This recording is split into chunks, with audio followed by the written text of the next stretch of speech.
Bonjour tout le monde.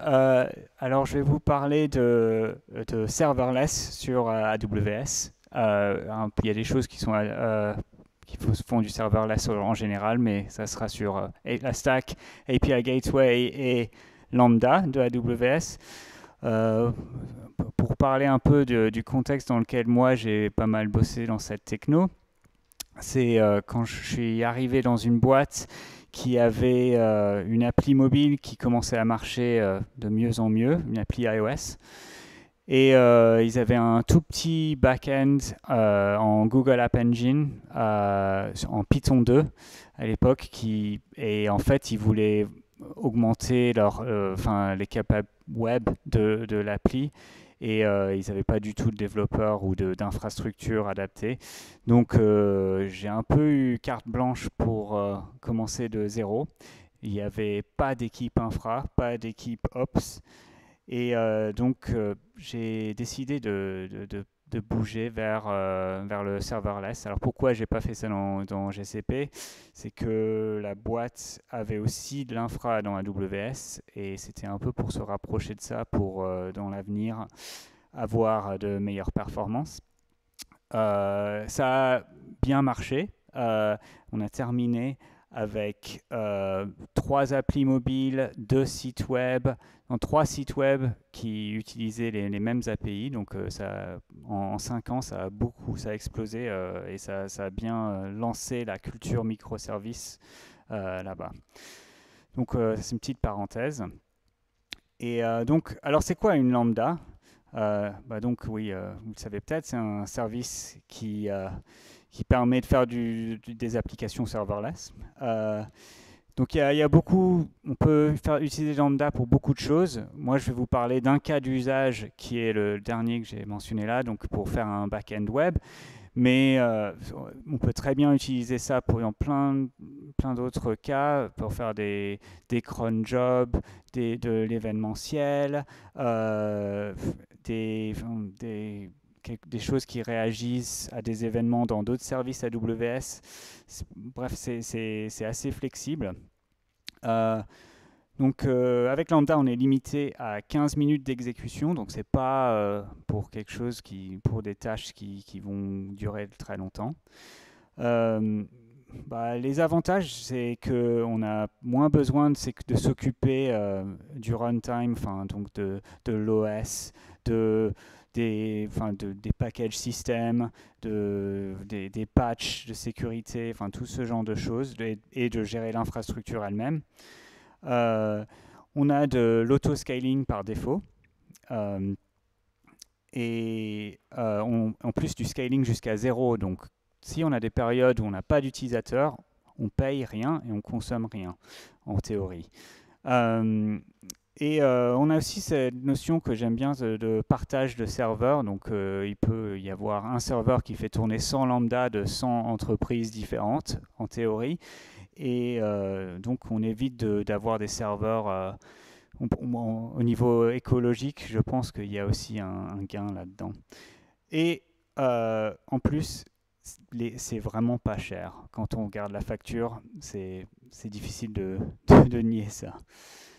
Alors, une fonction, le lambda, c'est ça. C'est une fonction qui prend deux arguments, un event qui varie selon l'application. Donc, dans le contexte dans lequel je vais parler, c'est surtout dans API Gateway. Donc, ça va être la sérialisation d'une requête web avec d'un appel HTTP avec une méthode, un path, un query, des headers, etc. Après, on a un contexte qui sont des informations fournies par AWS. Sur les métadonnées de la fonction, par exemple le temps d'exécution qui reste, combien de RAM il y a eu d'alloqué à la fonction et ce genre d'informations. Euh, donc API Gateway, c'est quoi? Comme j'ai mis là, donc c'est un peu un point d'entrée unique pour regrouper plusieurs services ou un seul. Enfin, c'est en fait on peut avoir un domaine et après rerouter vers plusieurs services selon la path qu'on définit. Il y a deux types d'API Gateway. Moi, je vais me concentrer sur ce qu'ils appellent les REST API Gateway. Il y a aussi un autre service pour gérer les WebSockets, dont je ne vais pas trop parler, mais c'est à peu près les mêmes principes. Donc, ça permet d'abstraire les fonctionnalités qu'il y a en commun dans les microservices. Par exemple, le cache, l'autente, le log de requête. Donc, ça donne la possibilité d'utiliser une lambda comme back-end, mais aussi ça peut être un proxy vers des services web classiques ou même une intégration directe avec d'autres services AWS, comme je sais qu'on peut faire des intégrations directes API Gateway avec DynamoDB, aussi avec S3 et d'autres services. Voilà. Donc, c'est assez flexible comme service.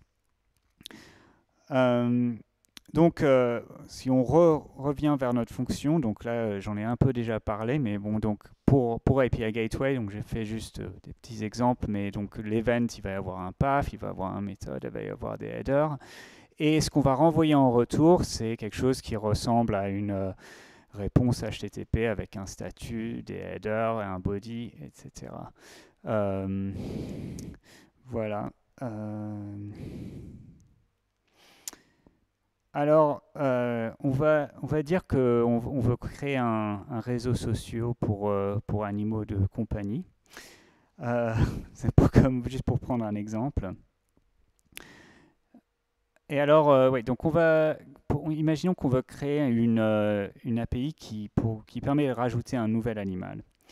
Donc, un feature que j'aime bien de API Gateway, c'est l'intégration avec OpenAPI. Est-ce que vous avez déjà utilisé Swagger ou OpenAPI? Donc, vous connaissez bien. Donc, c'est un format YAML qui permet de définir les paramètres d'une requête et les réponses qu'on peut avoir. Et donc c'est très utile en phase de conception quand on a, par exemple, on a des features front ou mobile à faire et des features côté serveur à faire.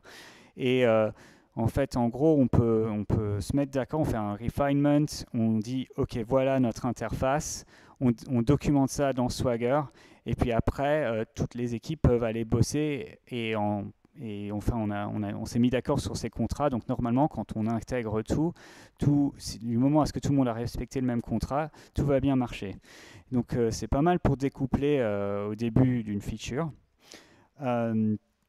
Après, on peut aussi générer de la documentation à partir de Swagger et aussi générer des bibliothèques clients. Donc, au lieu d'avoir l'équipe web et l'équipe mobile à faire à la main les requêtes HTTP et tout ça, on peut générer une bibliothèque Swift et une bibliothèque JavaScript qui fait les mêmes requêtes et donc ça économise du temps. Donc, en gros, oui, si vous connaissez ça, j'ai mis à peu près ça. Donc là, on a une description d'un post qui prend en body un pet. Donc ça, c'est défini plus tard, mais bon, disons que le pet, il a un nom, il a une race, je sais pas, plein de trucs.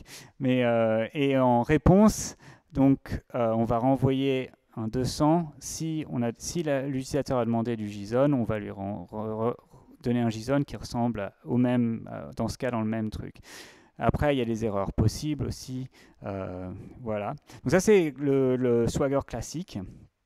Mais après, on peut utiliser le Swagger et faire de l'infra as code pour dire créez-moi une API Gateway avec cette définition Swagger.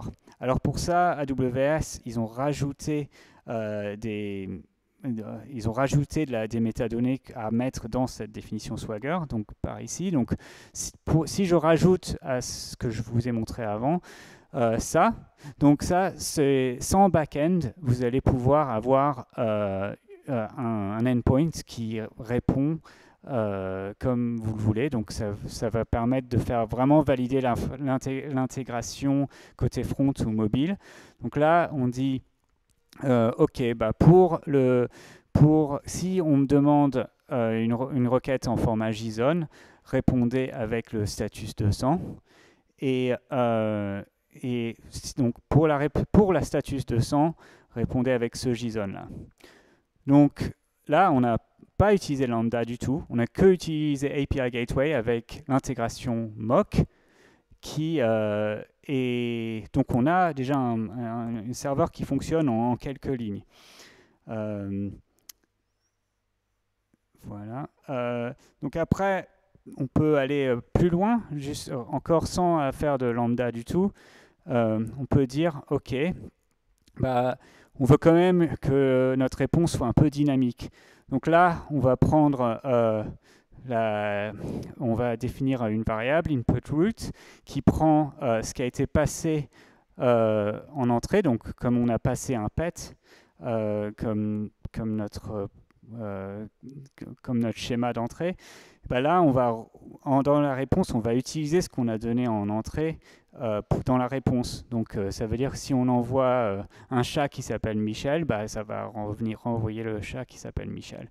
Ça, c'est assez sophistiqué, hein. On peut faire des if, je ne sais pas si on peut faire des boucles, mais des transformations aussi. Donc, on peut faire des mocks pas mal là-dedans. Donc, encore, on n'a pas écrit de code back-end, de serveur web encore en ce moment. C'est juste une définition API Gateway. Après, oui, donc ça j'en ai un peu parlé. Donc il y a un outil qui s'appelle OpenAPI Generator. Donc ça c'est en fait à partir de template moustache. Ça te permet de générer plein de serveurs ou de bibliothèques clients à partir d'une définition Swagger. Et ça, on peut intégrer ça dans la CI, donc si on rajoute un endpoint, bah, ça va redéployer notre API Gateway, ça va régénérer une version de toutes nos bibliothèques clients qu'on utilise. Et oui, il y a déjà, si vous regardez là-dedans, vous verrez qu'il y a des générateurs pour toutes les bibliothèques HTTP dans beaucoup de langages. Donc, c'est assez, par exemple, en TypeScript Fetch, il y a du Axios, après, il y a dans tous les langages. Voilà. Alors, après, bon, c'est bien les serveurs mock, mais bon, après, il va falloir quand même qu'on aille vers des vraies intégrations. Donc ça, c'est les autres. Je vous ai montré l'intégration mock, mais là, donc il y en a plusieurs, pas mal d'autres. Donc HTTP proxy, c'est plutôt pour être un proxy vers un serveur web autre part, soit dans AWS, soit même vers autre part sur Internet. AWS Proxy, c'est celui-là dont on va parler pas mal maintenant, puisque c'est celui qui permet d'intégrer avec Lambda. Donc là, en fait, ça va faire un appel vers Lambda et ça va traduire la vraie requête HTTP. Ça va la traduire en cet événement JSON qui représente la requête pour le passer à la Lambda. Donc c'est l'API Gateway qui va faire ça. Après, bon, ça c'est celui dont j'ai parlé pour intégrer avec d'autres services AWS. Je ne vais pas en parler beaucoup plus. Donc, ouais, bon, voilà, donc là j'ai mis, donc là, ça c'est une vraie intégration avec une vraie lambda. Donc on retrouve le type AWS Proxy. Là, on a la lambda, blablabla, pet store API invocation. À noter que c'est toujours un post, même si cet endpoint c'est un get. Parce que ça c'est un truc qui m'a pris un moment à comprendre, mais en fait, pour invoquer une lambda, on fait un post. Donc que ce soit un get, post, delete qu'on expose devant, pour appeler lambda, ça va être un post. Donc quand on a fait des intégrations au proxy, ça semble un peu bizarre. Après cette connection type internet, donc là en fait pour la lambda, bon c'est pas si pertinent, mais quand on fait des proxys par exemple, on peut passer direct au lieu de passer par Internet, on peut faire des intégrations qui sont dans un VPC, donc dans un subnet privé, pour éviter d'exposer les requêtes par Internet.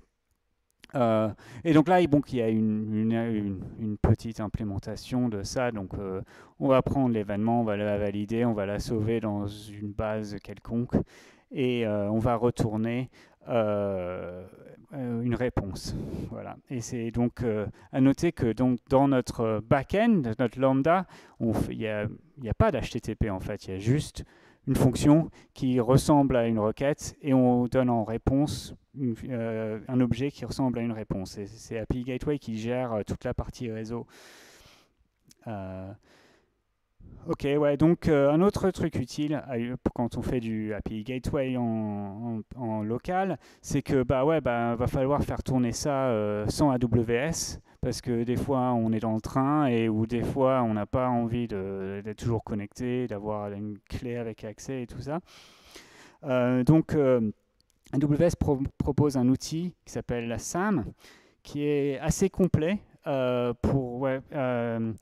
en fait, qui est basé un peu sur du CloudFormation un peu simplifié. Donc, cet outil peut faire pas mal de choses. Il peut faire de l'infra as code, il peut faire pour gérer carrément votre API Gateway et faire vraiment du CloudFormation, quoi.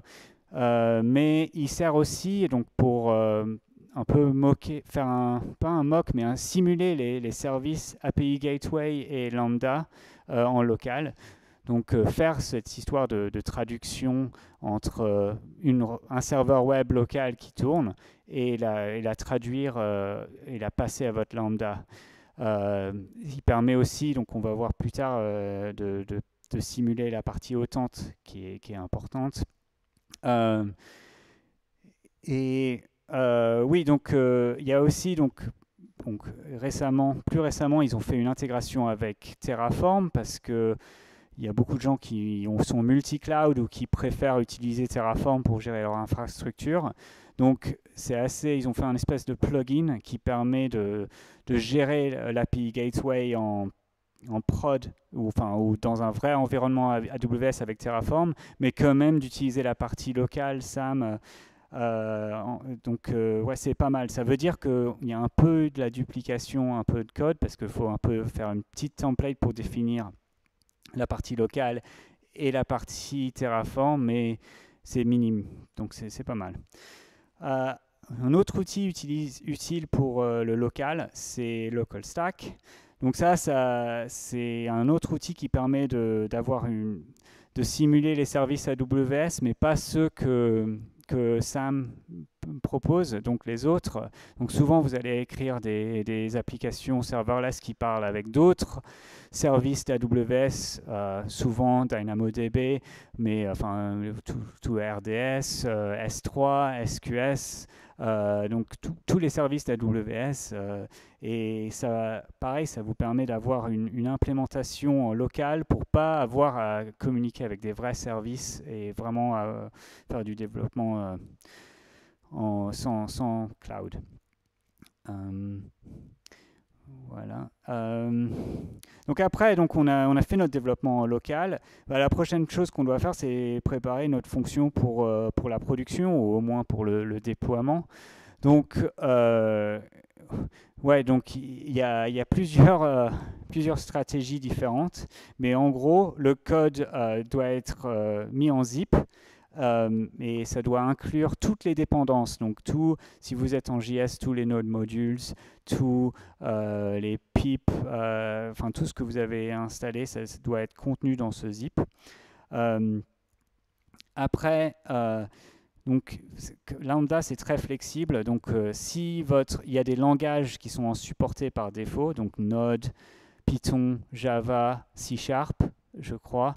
Après, si votre langage choisi n'est pas supporté, vous pouvez créer un custom runtime à partir d'une image Docker de base qui vous donne pour rajouter du support. Moi, j'avais fait ça pour Deno à l'époque pour tester un peu ça. Mais ouais, donc on n'est pas limité au runtime natif de Lambda.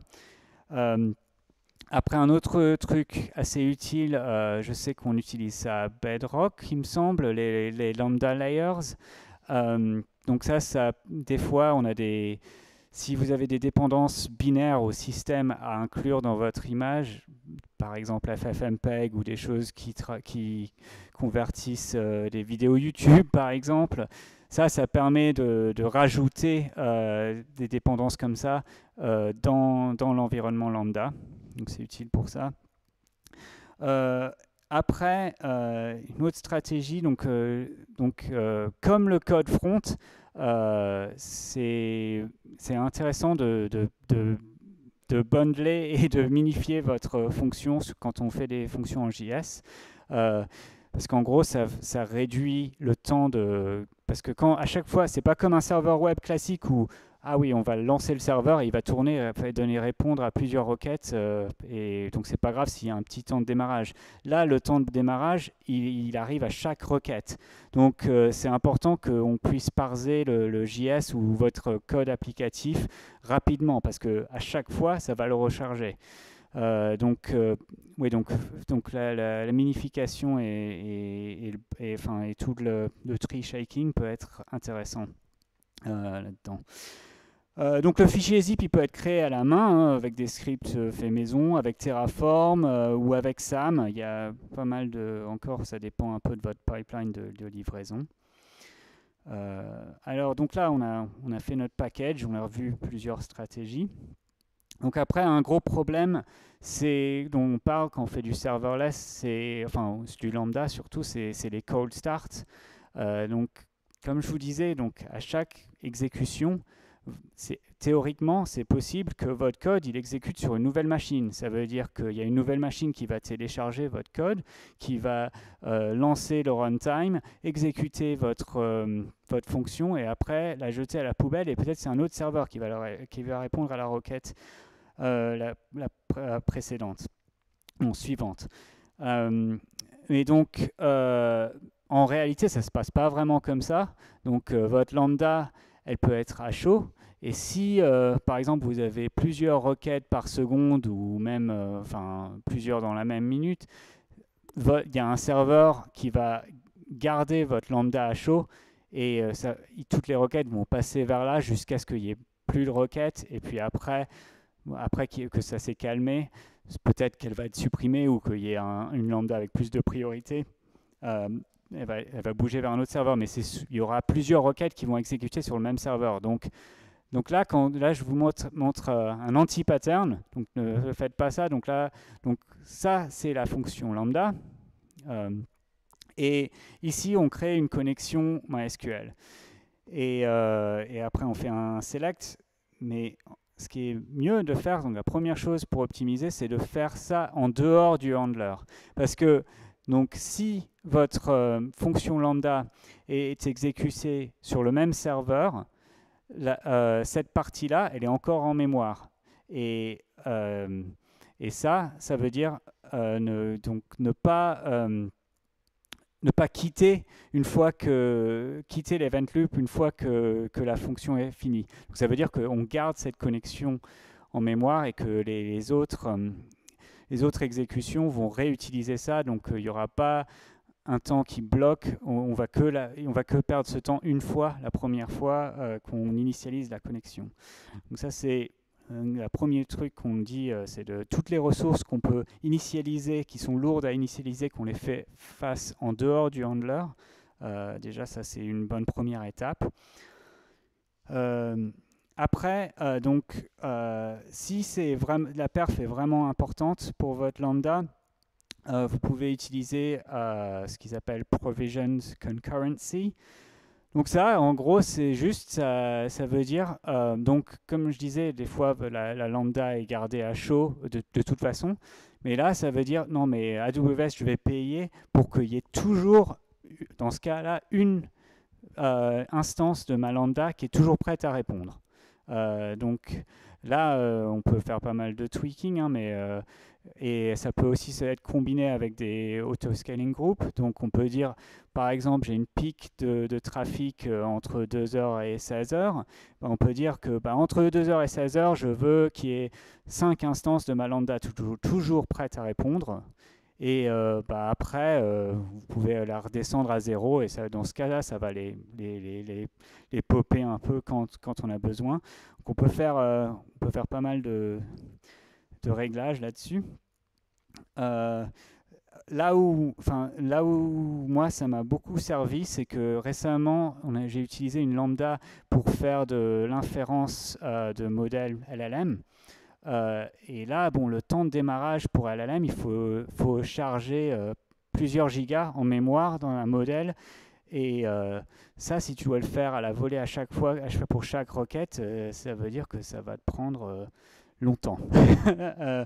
Donc en faisant ça, donc comme j'ai dit, je charge mon modèle en dehors de la lambda et je dis j'en veux toujours une prête. Et donc dans ce cas-là, je peux avoir, c'est très rapide parce que mon modèle reste en mémoire et donc c'est un bon cas d'usage pour la provision concurrency. Alors, donc une autre technique un peu plus fait maison pour garder votre fonction à chaud, c'est donc avec CloudWatch, on peut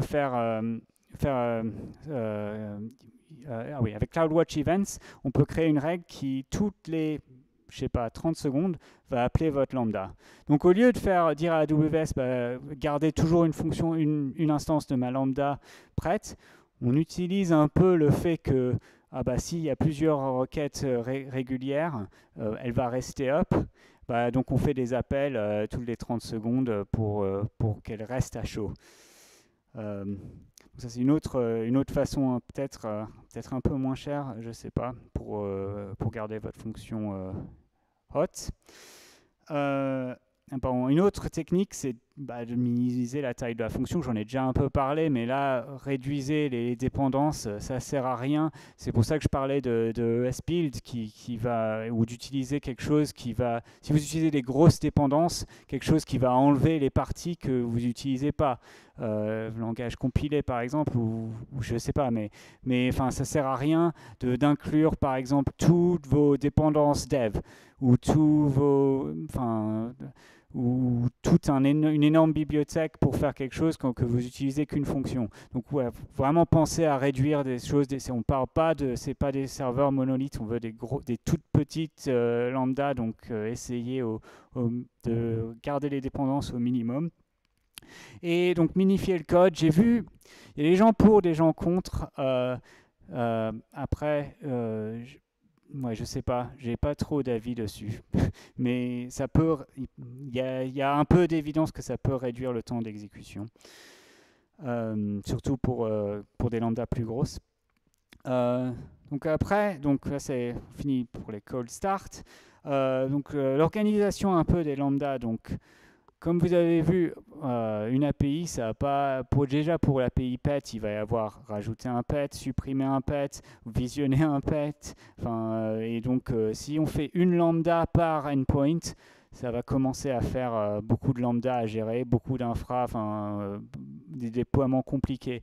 Donc, moi, je propose d'utiliser vos lambda par thème, un peu comme donc des services, donc d'avoir un service pour les PET. Donc, qui peut justement répondre à toute cette partie, toutes ces actions dans ce domaine-là. Et donc, après, pour ça, il va y avoir, bien sûr, vous avez vu quand j'ai montré le modèle de la lambda, donc en argument, on a le path et la méthode. Donc oui, on pourrait s'amuser à faire des if méthode machin, if path avec un regex et tout ça. Mais bon, ça risque de devenir un peu compliqué. Il y a des bibliothèques assez légères qui permettent d'utiliser des frameworks web connus, comme Express ou Koa en JS, et donc qui en fait se permettent d'utiliser ça comme si c'était une vraie appli Express, mais qui va en fait retraduire l'événement lambda en requête node en fait. Donc pour que le code Express pense qu'il est en train de gérer du vrai Express. Donc ça permet pas mal de faire du routing et donc en fait, et même de convertir une application existante en fonction lambda. Euh, donc après aussi, moi je vous conseille d'organiser vos lambda par un peu scale abstrait, quoi. Donc si vous avez une base pour les pets ou un tableau Dynamo, c'est bien, je pense qu'il y ait une lambda qui fasse toutes les opérations sur cette partie-là, sur ce tableau-là, et donc après une fonction différente pour par exemple les utilisateurs. Donc bien respecter un peu l'idée microservice, d'avoir un service qui est vraiment ou qui gère toute une partie pour éviter d'avoir plusieurs applications qui tapent dans la même base où on ne sait pas trop à qui appartient vraiment les données et pour pouvoir évoluer différentes fonctions différemment. Ça veut dire aussi qu'au niveau des équipes, il va y avoir vraiment on peut partager l'équipe qui gère la lambda des utilisateurs, toute la stack verticale des utilisateurs leur appartient. Pareil pour les lambda pets. Donc voilà. Après, donc on a organisé nos lambda, on les a déployés. Donc un peu encore, je vais parler un peu de sécurité parce qu'il y a quand même pas mal de features là-dessus. Donc dans les lambda, il y a ce qu'on appelle les execution roles.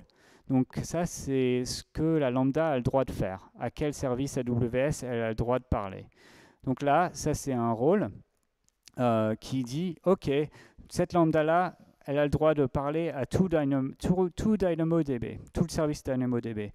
Ça, c'est pas terrible parce que peut-être que vous avez d'autres tableaux qui n'ont rien à voir avec cette lambda et ça veut dire que en fait, elle va avoir accès à tout.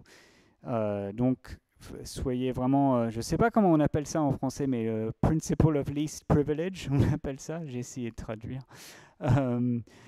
Donc voilà, donc pour l'API PET, là on dit bien, ok, elle a accès au tableau PET et elle peut faire un get item, un query, un put item, un update item et c'est tout. Donc rajoutez bien les permissions et supprimez-les quand elle n'en a pas besoin. Donc déjà une première approche vers la sécurité. Après, les secrets, dans une lambda, mettez pas les secrets dans le code comme vous ferez dans toute application. Lambda déjà a une fonctionnalité de variable d'environnement. Donc ça, c'est déjà une bonne étape. Vous pouvez déjà mettre vos secrets là-dedans. Après, encore mieux, c'est les services Secrets Manager. Et encore mieux, chiffrer ce qui vient de Secrets Manager avec KMS pour que, en fait, il n'y ait rien. Même si quelqu'un a accès au service lambda, il peut pas voir les clés. Elles sont déchiffrées au runtime pendant que la lambda sert la requête. Donc, à chaque déploiement, votre infra as code peut mettre à jour les variables d'environnement à partir de ce qu'il y a dans Secrets Manager. Après, donc, une grande feature d'API Gateway, c'est les authorizers. Donc, en gros, j'ai essayé de schématiser ça, mais bon, donc, c'est, comme je disais, on ne veut pas réimplémenter cette logique d'autant dans toutes les API. Donc, l'idée, c'est d'avoir une lambda qui gère l'autante et donc API Gateway, avant d'appeler la lambda service, on va l'appeler, elle va d'abord appeler votre lambda d'autante. Si elle dit que c'est tout OK, donc elle va ensuite appeler la lambda de base, quoi, la lambda service. Donc c'est un peu l'idée des authorizers. Donc ça, je vous montre un exemple d'authorizer. Donc une lambda authorizer, au lieu de retourner un objet qui ressemble à une réponse HTTP, elle retourne une policy qui dit ce que l'utilisateur a le droit de faire. Donc là, donc c'est pas un authorizer très secure, mais en gros, il va regarder dans le header authorization et si la valeur est secret key, il va dire OK, sinon il va dire non. Donc c'est pas super secure, mais bon, c'est pour un exemple.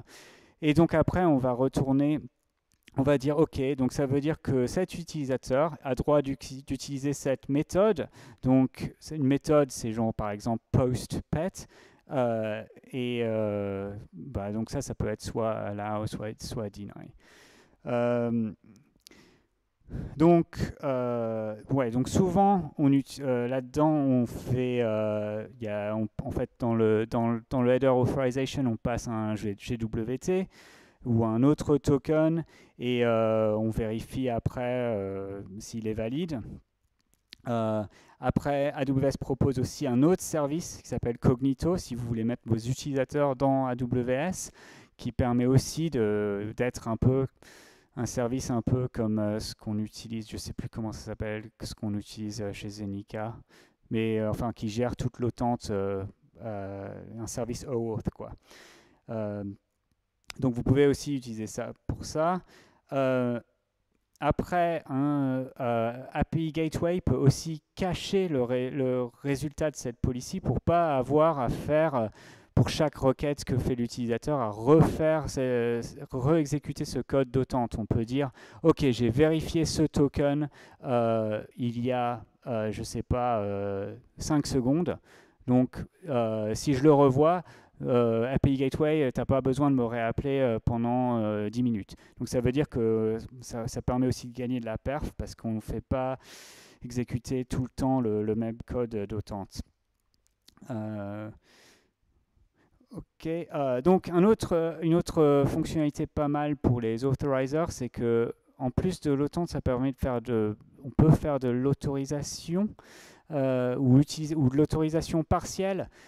Donc, par exemple, là, on a vérifié le token, mais peut-être que on veut aussi aller chercher l'utilisateur. Donc là, dans le token, on a trouvé un user ID. Ben, on va aller chercher, regarder quelque chose, une information déjà pour voir s'il a le droit d'exécuter ça. Et après, donc ce qu'on peut faire, c'est passer ce contexte à la prochaine lambda service pour qu'elle fasse aussi plus des choses au niveau plus granulaire pour vérifier si l'utilisateur a le droit de faire ça. Donc là, dans la policy, on peut donc rajouter ce contexte, donc le user ID, et d'autres informations sur le user. Et donc dans la lambda qui va être la lambda de service, on peut les retrouver dans le paramètre event et dans le contexte authorizer. Donc ça c'est une autre astuce qui permet de gagner au niveau perf si vous faites, vous allez plutôt qu'aller chercher des informations deux fois, de passer cette information.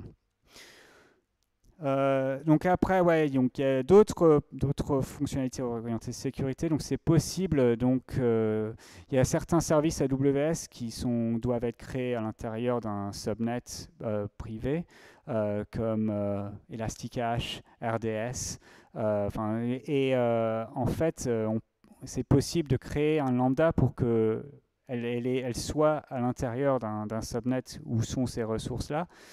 Donc ça c'est aussi utile plutôt que d'ouvrir votre base de données au public.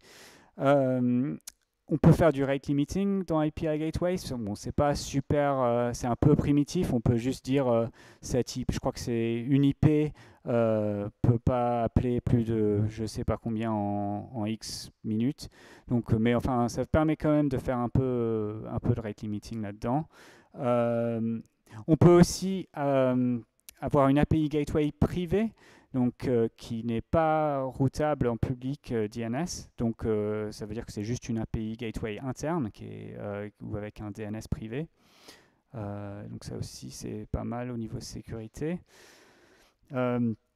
Après, je vais passer un peu parler un peu de logging et de monitoring. Donc par défaut, tout ce que vous loguez à Standard Out, c'est remonté dans CloudWatch. Donc ça c'est déjà utile à savoir. Après, je vous conseille de loguer plutôt de loguer des strings n'importe comment. Je vous conseille de loguer d'utiliser des logs structurés en JSON. En JS, il y a des librairies comme Bunyan ou Winston qui permettre de faire ça. Ça va vous permettre de filtrer vos logs beaucoup plus facilement parce que CloudWatch fait pas mal le taf de parser ces events ligne par ligne. Après, donc à gauche, vous avez un rendu de X-Ray, d'un service map. Donc, vous pouvez intégrer avec ce service X-Ray. C'est un peu comme New Relic, un peu comme dans AWS. Donc là, on voit, ça permet de voir tous les services AWS que la Lambda a appelés. Donc, celle-là, on est passé dans une lambda qui a été chercher des choses qui a été mettre des choses dans un bucket S3, qui a été aussi chercher des images vers une origine autre part, et qui a aussi appelé cette API. Donc on voit, donc ça permet, donc quand on appelle pas mal de services AWS, ça permet un peu de visualiser ce qui se passe au niveau des services. Donc, pour terminer, quand est-ce qu'il faut... Lambda et API Gateway, c'est super bon. C'est top. Pourquoi vous utiliserez autre chose? Non, ce n'est pas toujours la bonne solution. Donc, je ne recommande pas si les devs n'ont pas beaucoup de liberté dans AWS, donc dans des environnements où Ops et Dev c'est très séparé et que pour avoir des droits dans AWS, il va falloir passer par 10 personnes. C'est peut-être pas la bonne solution parce que là, comme je vous ai montré, il faut quand même pouvoir avoir pas mal de contrôle sur notamment les permissions et les accès et être flexible dans AWS. Donc c'est peut-être pas la bonne solution dans ces environnements-là. Donc API Gateway, ça ne rend pas des formats binaires. Donc si vous servez du JSON ou du XML ou du YAML ou je ne sais pas quoi, mais c'est très bien. Mais si vous voulez donner des réponses de médias, d'images ou de musique ou de vidéos de binaire, ça va pas être...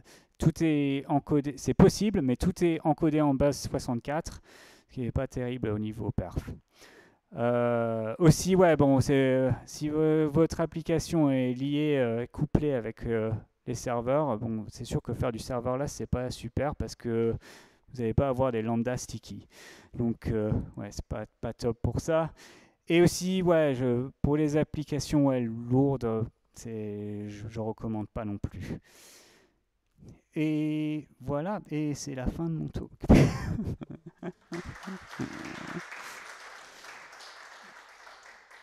Alors, des questions?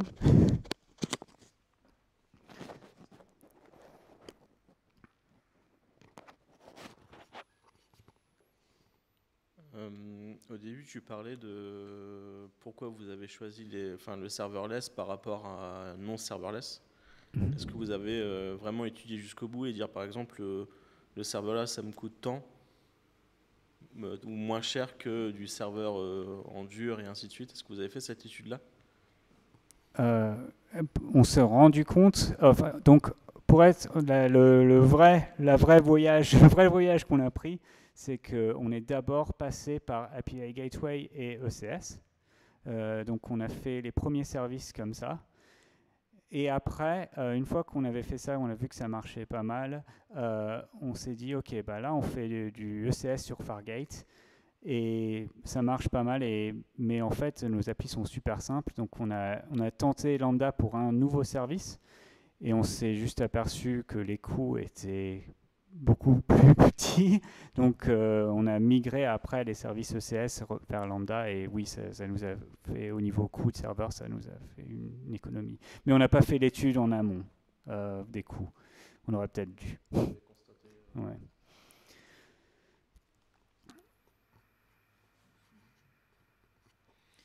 Je voulais savoir si tu avais un avis sur le nouveau runtime d'Amazon. Si tu un peu joué. Le Firecracker et tout ça. LLF. Ah non, le runtime JS. Il y en a trop, mais est-ce que c'est quelque chose dans lequel tu as pu un peu regarder si ça fait gagner en performance ou en praticité, par exemple? J'ai lu dessus, mais j'ai pas utilisé.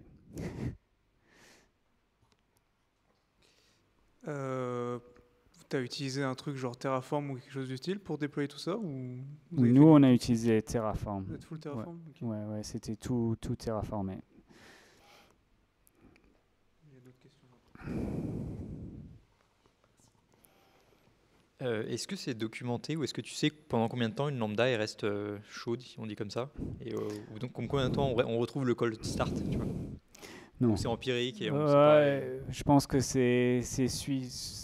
ça dépend de ce qui se passe dans tout AWS, combien de lambda tout le monde exécute. Tu l'appelles toutes les X secondes là, pour la réveiller, du coup c'est empirique, enfin, tu testes des trucs.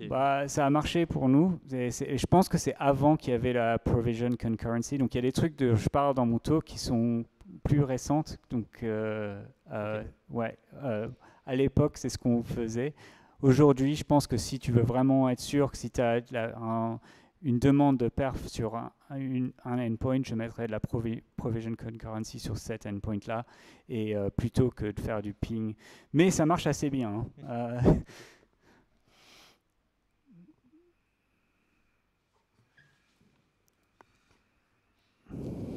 Je me demandais si, du coup, quand tu fais tes requêtes, ça veut dire qu'à chaque fois, tu dois refaire ta connexion au niveau de la réception.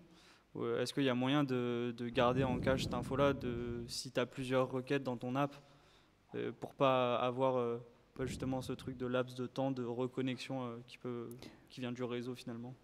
Alors, donc si tu parles de la connexion du client au serveur, elle reste parce que tu peux faire ça, parce que en fait cette connexion-là, elle est avec API Gateway, elle n'est pas avec la Lambda. Okay. Donc, oui, tu peux faire du keep alive avec l'API Gateway, et par derrière, tu changes de serveur. Donc, oui, c'est possible. Okay. Super, merci.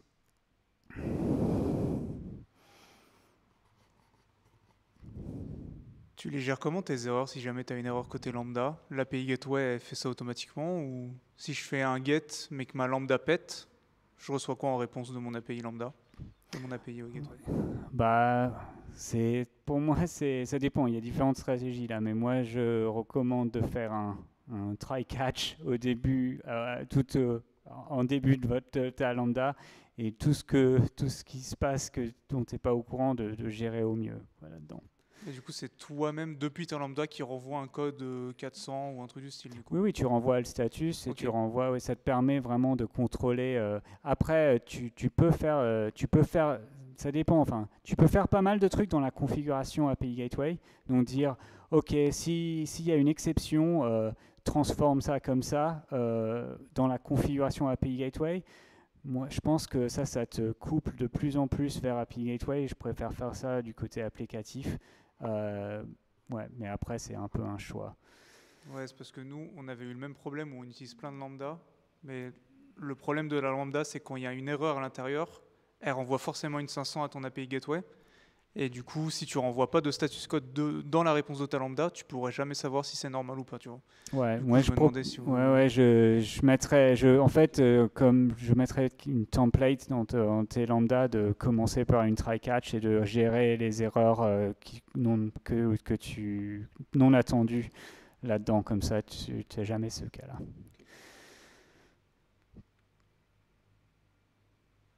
J'ai une autre question. Vas-y.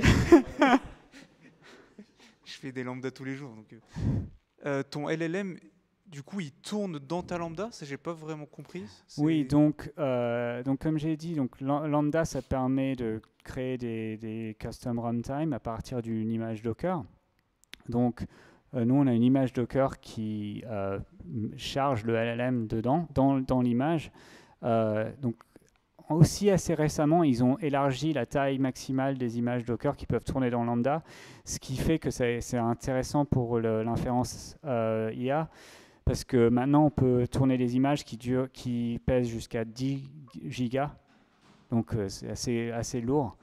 Ouais, donc on peut faire, et comme si on combine ça avec Provision Concurrency, ça te permet, oui, donc le modèle est embarqué dans la Lambda. Oui. Ok, mais du coup, tu as besoin de garder ta lambda ouverte tout le temps parce que sinon ça recharge. Ouais, sinon le tu LLM. dois attendre qu'on y mette en mémoire Ouais. 3 gigas de LLM. Du coup, est-ce que ce serait pas mieux d'avoir ton LLM hébergé quelque part et que tes lambda font des calls en mode API directement à ton LLM? Comme ça, ton LLM il est hébergé à un endroit et tes lambda, ils n'ont pas besoin d'avoir ce provision concurrency ou cet appel à toutes les 30 secondes que vous faites avec EventBridge. Vous avez testé? Ah mais ouais, non, j'ai pas testé pour l'instant. C'est le tout début des LLM avec Lambda qu'on fait, donc c'est possible qu'il y ait une meilleure solution. Ok, parce que en fait, je me demandais, pardon, toi, ça doit coûter super cher de faire un appel toutes les 30 secondes parce que tu fais la rule, puis ensuite un appel à la lambda, puis la lambda qui s'exécute. En termes de coût, je sais pas si vous avez à peu près regardé ce que ça pouvait vous coûter. En même temps, la provision concurrency, on l'a qu'en prod. Hein. Donc ouais. Donc en test, en environnement test, la première requête vers le LLM, elle va durer 10 secondes ou je sais pas pendant que et après donc quand même ça permet tu as une configuration prod quoi pour ça. Okay. Merci. Par rapport à ce sujet sur LLM, ça veut dire que du coup en AWS tu peux gérer du GPU, des trucs comme ça? Tu peux. Après, je sais pas. Là, on n'a pas de GPU. Hein, mais je pense que je sais pas si c'est encore possible de spécifier que tu veux que ta lambda ait un GPU ou pas. Peut-être pas encore, mais ça m'étonnerait pas qu'ils rajoutent ça. Et quand je dis on fait de l'inférence, hein, c'est juste la partie en live, quoi. Enfin, on fait pas toute la partie chargement de tout le catalogue en lambda. C'est juste là, en fait, on fait du recherche vectorielle. Donc, c'est juste ce que l'utilisateur a cherché. On calcule les embeddings avec la lambda pour ensuite faire la recherche avec le catalogue qu'on a fait avec des machines plus puissantes sur SageMaker.